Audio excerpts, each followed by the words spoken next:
Welcome to the Big Bets on Campus podcast. I'm Mike Calabrese, joined for a special college basketball episode by Tanner McGrath, our college hoops expert to the north, coming down here parachuting into college football's championship weekend to give a little college basketball love, because this Wednesday is a phenomenal top to bottom card. We couldn't skip it for you guys. You got the Big 12 Big East battle, as well as the ACC SEC battles that are being played out. Those conference partnerships are producing some incredible matchups. How good are they? According to my back of the napkin math, there are 9 KenPom top 100 matchups on Wednesday alone. That just does not happen this early in a college basketball season. So for that reason, we're going to go ahead, give you 2 best bets each, and then in the spirit of Stuckey, go through a lightning round where we pick through the trash and try to give you some picks from teams, let's say outside of the KenPom top 250. We're going to get into some really interesting teams there that you've probably never heard of. Some are newbies to the Division I ranks, but we're going to do our best to make money for you along the way. Tanner, how you doing?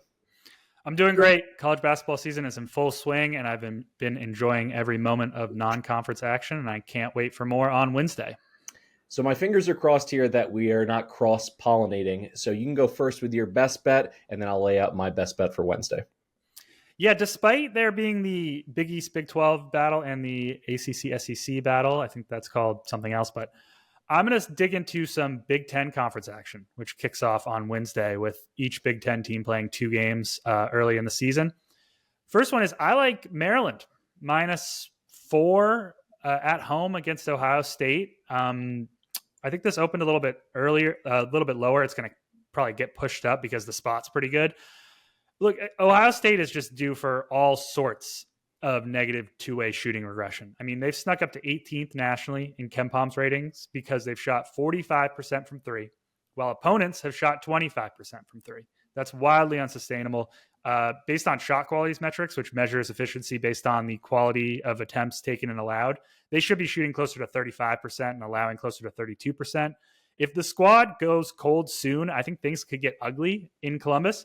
And from a more schematic perspective in this matchup, Ohio State has been playing a lot of drive and kick basketball. They surround Bruce Thornton and Michi Johnson with a bunch of mid-major transfer off-the-bounce playmakers and scorers, and they're all just shooting the lights out despite ranking like 290th in open 3 rate. I mean, Mobley has made 21 of his 37 threes. Thornton, Johnson, Parrish, they've made 45 of 100 combined. That's bound to regress. And it could change here against a Maryland squad that can play drop coverage defense with Reese and overplay shooters on the perimeter and wings and force all of those guys into middle of the floor creation, which, I mean, that could work too, but it will be way less efficient than Ohio State driving and kicking and shooting 50% from 3. On the other end of the court, I have my issues with Maryland, especially with their floor spacing on offense. And Jordan Geronimo is also hurt, I think, but I don't think that's a big loss given the Terps wing depth is actually they have a lot of depth out there. And the fact that he wasn't really playing much before the injury, and he's not going to really help spacing issues. He didn't in Indiana. Regardless, like Maryland should just be able to cut, roll, and post their way to points here behind Reese and breakout freshman Derek Queen, who I know you're a big fan of, because Ohio State has to play pretty small ball lineups right now with Aaron Bradshaw sidelined due to quote unquote domestic incident. Like, for example, last Friday, Pitt wrecked them on the boards and in the paint, scored 20 second chance points, 36 paint points. Pitt also got to the line 30 times. Ohio State has been fouling a lot down low so far. Also, I don't know what we'll get from Ohio State in their second true road game. They got boat raced by A&M in their first true road game. I think they were down 20 in the first 10 minutes. And they played a neutral site game against Texas and really only won because they shot 14 for 28 from 3. And, you know, Big Ten home court is always worth playing. Since 2015, Big Ten home teams in conference play are 640 and 540 against the spread. It's about a 4% ROI. I mean, College Park, it's not easy to go in there and win. They played Marquette super duper tough at home in the non-con already, who I would power rate way higher than Ohio State. And the Terps also closed -2.5 in that game. So if you're giving me anything close here, I'm all over Maryland. So I think Maryland gets it done against an overvalued Ohio State squad. I don't love the Bucks going on the road. I like the matchup from Maryland, and I think the spot is pretty good. Yeah, Derek Queen is going to be a well-kept secret for all of, I don't know, another 24 hours, because I could see him eating up the Buckeyes on the inside, on the glass. He opened his college career with a 2020 double-double. Now, granted, it was against the Manhattan Jaspers, but since then, on a minutes per minute basis, he has been a stat sheet stuffer. I see him emerging after playing a bunch of tin cans early in the season and kind of being hidden. In this game, I think it could be a coming out party. I actually wrote him up in the New York Post on Tuesday, 120-1 to win the Wooden. They've just been handing that award to the best big in the country, specifically the best big in the Big Ten often in recent years. So I really like what he brings to the table. So I'm on the Terps with you as well. I'm going to go with a marquee matchup here. I believe Chad Millman will be in attendance for this one at Cameron Indoor. Auburn taking all of their first place votes in both the AP and coaches poll down to Durham to play the Blue Devils. I'm going to take the points here with the Tigers because let's address Duke's biggest problem right off the bat. Against elite teams, when it comes down to the wire, Duke does not have a true floor general to be able to get them in their offensive stuff, end of game situations. And what that's meant is in many cases, Cooper Flagg has had the ball and he's turned the ball over repeatedly in key situations against both Kentucky and against Kansas. Duke led Kentucky by 70-69 with 2 minutes remaining in that game last month. In the final 2 minutes, Flagg had 3 turnovers. He pressed trying to make things happen, dribbling the ball off of his leg, getting caught up and doubled, and not knowing where to go with the basketball. Then against Kansas, Jon Scheyer's team had the ball, down 1 with under a minute left.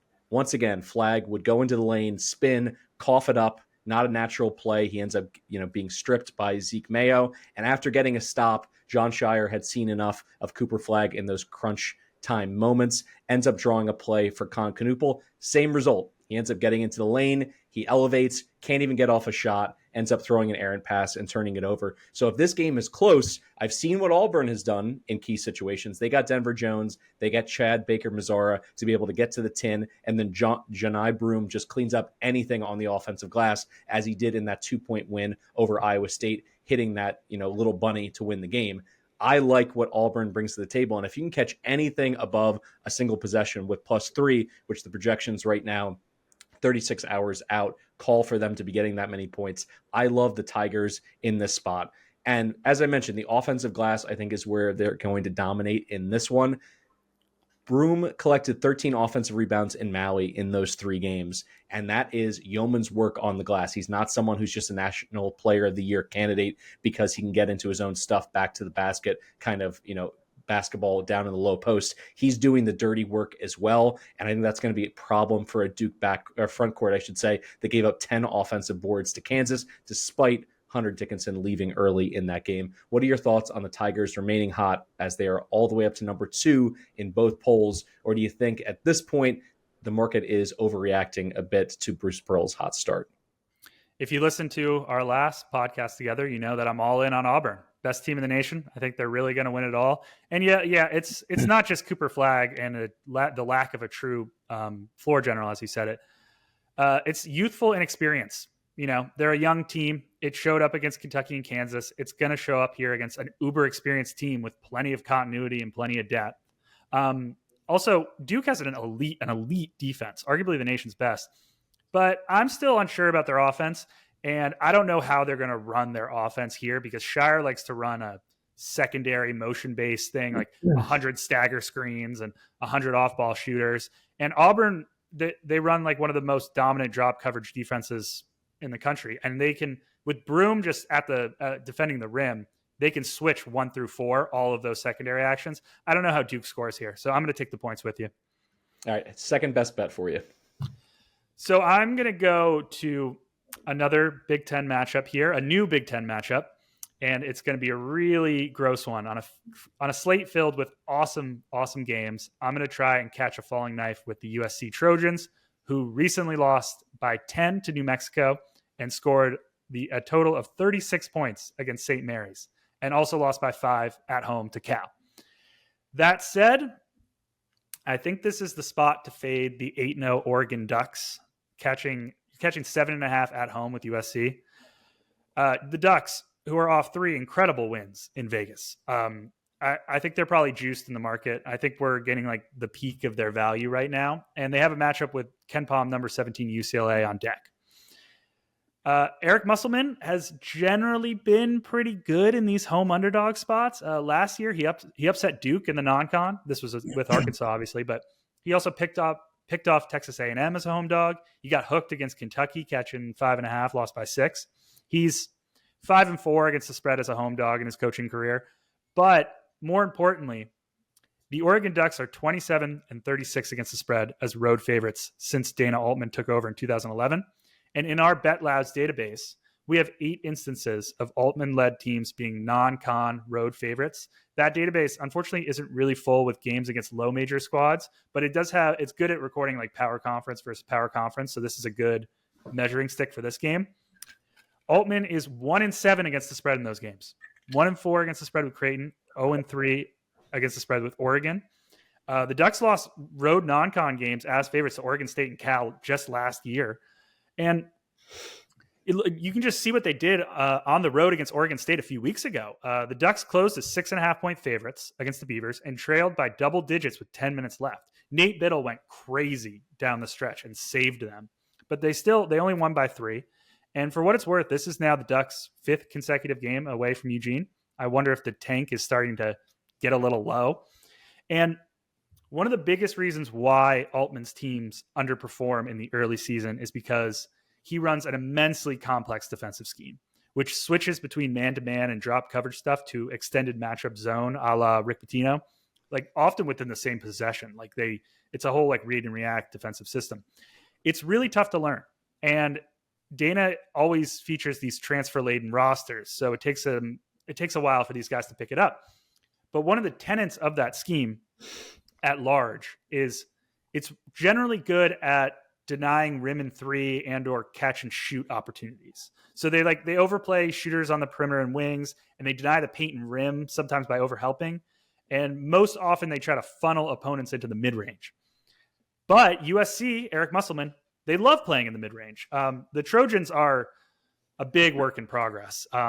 But one thing I've seen them do a lot in the early season is use St. Thomas as like a post-up guard and then have the bigger wing forward tweeners like Josh Cohen and Matt Noling cut on the weak side and earn like layups or mid-post buckets. The Trojans rank like top 15 nationally in cutting frequency and top 50 in cutting points per possession. They're shooting like 70% on cutting sets right now.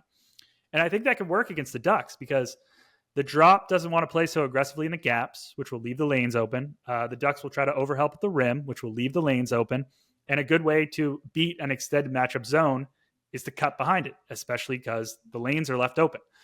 The Ducks are an okay cut denial defense, but they've been brutal at defending cuts on a per possession efficiency basis this year. They're allowing, I think, nearly 1.5 points per possession on those sets. It's like 340th nationally of 360 teams. And on the other end of the court, it gets really scary because Oregon might just be able to create off the bounce against USC's dribble penetration defense is abhorrent. I mean, it's one of the worst in basketball. And Oregon has several unbelievable dribble creators, like Jackson Shellstat, unbelievable, quickly becoming one of my favorite players in college basketball. But Dana loves playing through the post. He wants to play through Biddle in the post. And Josh Cohen for USC is an elite post-up defender. He was a stud at St. Francis. He was a stud at UMass. And when the Trojans played another post-heavy squad in St. Mary's, I think they allowed 6 points on 15 post-up sets. So, look, it's gross, but I think it's a great buy low, sell high spot. The projection models seem to back up that line of thought. I think Bart Torvik makes the spread 3, Haslam makes it 4. And I don't hate the matchup on the court or on the sideline. So I got 7.5 with the Trojans. I think 5 or 6 is playable. I like this spot a lot. All right. I know I don't want you to have to argue against yourself here, but close your eyes for a moment. It's 20-8 early on. Oregon gets off to another slow start. Are you jumping in live and trying to middle this thing? Because they just keep coming back. They're the cardiac quack this season. Yeah, I mean, the best way to win a college basketball game is to build an insurmountable first half deficit. So yeah, of course I'm going to bet them live. All right. I'm going to hold you to that because as soon as that happens, I'm hopping in live and I'm texting you. All right, let's go to a marquee matchup on Wednesday. Marquette traveling to Ames to take on the Cyclones. I'm going to lay the big points here. It looks like it's 2 possessions. North of that, 6.5. I would play this up to 7. And it starts with Coach Otts, who is 24-13 against the spread on his home floor in the past 2 seasons. That's tied for the 4th best mark among power conference teams in the country. And I can only assume that your counter to that would be Shaka on the road. 22-13-1 against the spread on the road at Marquette, 12-6-1 as a road dog. He's been phenomenal.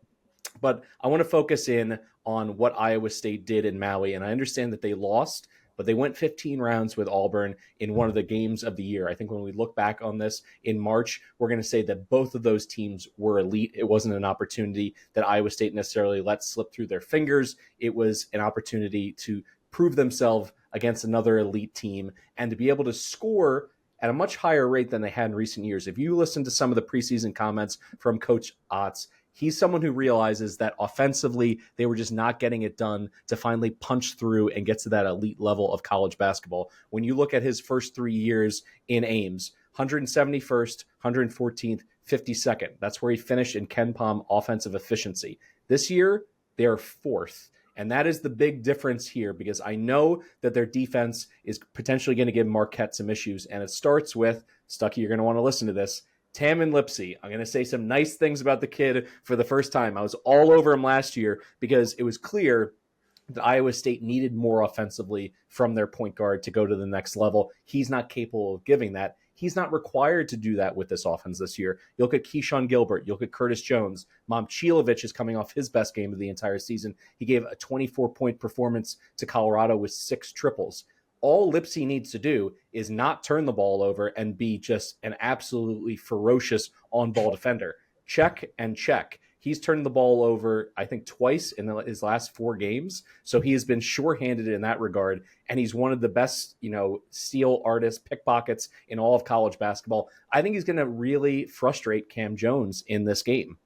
And then when I get into their top 10 defense, especially on their home floor, I think there's so much that they do in terms of film study, in terms of preparation from Coach Otts, that Marquette is not just going to roll the balls out and all of a sudden score 85 points in this game. It's not going to be a layup line. It's not going to be uncontested threes. So I really like what they're doing there. Final thing on Lipsey. When you look at some of his advanced stats, Evan Mia has him in the 99th percentile as a defender. For our audience members who are maybe watching college basketball for the first time this year, he's not necessarily a name that everyone is familiar with. You should be. He is the 2nd highest rated point guard in terms of defensive performance in the entire country. And it is a reason why they have an absurd plus 7.7 turnover margin per game. That, I think, is going to be the difference here. And also, it's the difference between them winning this game by 1 possession, squeezing it out, and actually running Marquette off of their home floor, which is what I think is going to happen in this game. Cam Jones, I think, will struggle with turnovers as someone who not only needs to facilitate for his teammates, but he needs to be a volume scorer for them to handle 40 minutes of Iowa State basketball. I don't think they get it done. I think Shaka Smart takes a rare road loss and takes it by double digits. What are your thoughts here on this Big East Big 12 battle? I made a pact with myself about a year ago that I would never, ever, ever fade Shaka Smart as a road underdog.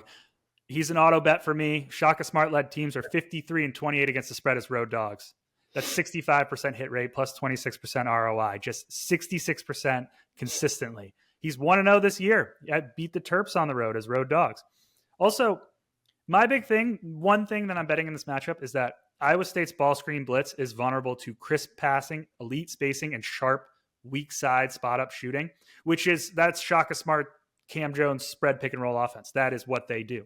So I think Marquette keeps it close here. All right. I'm hanging my hat on those backcourt scorers. As I mentioned, Gilbert and Jones both averaging over 16 points per game. All right, everybody, put on your green vest, waste management, slap on whatever gloves you got. We're going picking through the trash here. I think you're coming with 3 picks. I have 1 of my own. I'm excited to talk trash college basketball with you. Let's go lightning round, Tanner. What do you got? Lightning round, 2 picks. I'll give you a minute on each. The first one, Idaho plus 4.5 at UMKC, Kansas City, the Roos. I think if you can get 5, that's better, but 4 or better is playable. The Roos offense without Jamar Brown is a mess. I don't know if he'll be back for this game, and Anderson Kopp is doing all he can, but the wing slasher is a solid 2-way scorer who poured in 20 against Iowa State. And since he went down against American, UMKC shot 7 for 25 from 2-point range against American, 12 for 30 from 2-point range against SEMO, 40%. And they scored only 15 paint points against Albany's miserable interior defense. But So since they're not getting good shots down low, they're they're forcing up like more than half their shots from deep, despite ranking like 345th nationally in open three rate. They don't have a single D1 win this season. They shouldn't be laying 4 against anyone because they're shooting 32% from 2-point range. Idaho, on the flip side, relatively experienced squad. 6 of the Vandals' top 10 producers from last season return, and they get some key pieces back from injuries. They're off a big win against UC Riverside, but they also played San Diego and UC Davis really tight. And they're going to run like a lot of ball screen and cutting action. They might not get the pick and pops that they really like to play, but they should be able to create offense against a Kansas City interior, still trying to figure out how to replace 2 big men starters from last season and are now down an impactful 6'5" wing defender. Give me the Vandals. Second pick. This one comes with a condition, but I like Albany +4 against Columbia. Follow me on Twitter because Albany didn't have 2 starters against Georgetown last time out, and this play is pretty much nullified if they're not back. That's Byron Joshua and DeMar Langford, but I think that might have been a one-off rest situation for Dwayne Killings. That said, the Lions are good. They also earned votes in the latest AP poll. They're not that good. They're crazy inflated in the markets because... First of all, my Loyola Maryland Greyhounds almost beat them in the opener. It's a nice start for the Greyhounds this year, but beating Loyola by 2 is not something to hang your hat on. Yeah, and like, all right, so Columbia's resume so far. They beat a screwed-up Villanova squad who couldn't play basketball early in the season, and 7 Ken Pop sub-300 squads. They rank 360th nationally in strength of schedule. So their 8-0 record is not really indicative of the Columbia Lions. And Albany, is going to be like a significant step up in competition for them, as silly as that sounds. Albany has a lot of issues, but I'm really high on this team at large. If you follow any of my America East coverage, you know that this is my long shot pick to win the America East this year. The Danes are just really athletic. They have a lot of untapped upside. Justin Neely's resurgence at the forward spot has been huge for them from both a scoring and rebounding perspective. And he can absolutely bully a weaker Columbia interior that does not grade out well against other opposing post-up scorers. Amari Marshall, who is their best player, is getting healthier and is a legitimate 20-point per game, 3-level scoring combo guard at his best. I thought Albany's home win over Siena was a good win. I thought its road win over Dartmouth was a good win. They're off 2 pretty unlucky performances against Georgetown and American. They were competing in that Georgetown game against the Hoya until the Hoyas went crazy in the second half. They hit like 10 straight threes in a row or something without 2 starters too. So I think this is a great buy low, sell high spot. And if the Danes are healthy, I'm going to log it in the Action Network app. So you can follow me there. So Idaho and Albany, as promised, following the trash. That's a KYP special. Know your personnel. Make sure you get injury updates on Jamar Brown. I agree. Jamar Brown is the only one with a pulse on that Ruse team. If he's not there as the offensive engine, I really like the Idaho pick. I'm going to go with Fairleigh Dickinson catching 2 touchdowns against Fordham. I'd play them down to plus 11.5. This is too big of a number for Fordham to cover, in my opinion. Evan Mia has them dead last in defensive efficiency in the A10. Shot quality indicates that Fairleigh Dickinson is due for positive regression on the shooting front, which is really good news because they're already a strong perimeter team when it comes to shooting the basketball, knocking down over 35% of their threes. So if they're due for more of those to fall, I think it's going to be difficult for Fordham to run away with this game. And then also I get the best player on the court. Terrence Brown is one of those players that unfortunately, you're not even going to hear about him in March because this team's not going to go dancing. But he's one of a very small select group that is averaging over 21 points and 6 rebounds as a guard. It's him. It's PJ Haggerty from Memphis. It's Eric Felton from ECU and Brown. That's it. That's the entire list out of all 360 plus teams in Division I college basketball. So the fact of the matter is he has played up in competition far greater than playing at Fordham. He played Miami, Florida. He played Creighton. He played Nebraska. He averaged 20 points per game in those, and they covered 2 of the 3. And those were all big numbers, so they clearly play hard all the way through the finish line. And I think that's what you need in a spot like this, catching double digits with the Knights. Keith Ergo has done a great job at a very tough place to win at Fordham. I don't necessarily want to throw any dirt on him, but even with a 25-win debut season, he's just 16-14 against the spread as a home favorite. I think that they are overvalued in this spot. I'll take FDU plus 14. What do you think about that one, Tano? Yeah, I love that one. Fordham, Ergo had a great opening season, and he hasn't been as good since. They've been kind of a disappointment since, which has been upsetting. So I'm on FDU with you. For Tanner McGrath, I'm Mike Calabrese. This has been the Big Bets on Campus podcast. If you're listening in, you're wondering, where's the college football? Don't worry, there's plenty more on the way. If you go through your podcast feed, you're going to be able to find the Group of 5 deep dive between myself and Mike Iannello. And on Thursday evening, you're going to get the full breakdown of all of the Power 4 championship games and the Group of 5 games as well from Stuckey and Colin Wilson. Our live show is back on Saturday with Brett McMurphy, Johnny Football, myself, Stuck, and Colin, getting into all of the last angles that you can play the championship weekends and the last data point for the College Football Playoff Committee. That's it for us. Thanks so much for listening, and enjoy a phenomenal Wednesday in college hoops.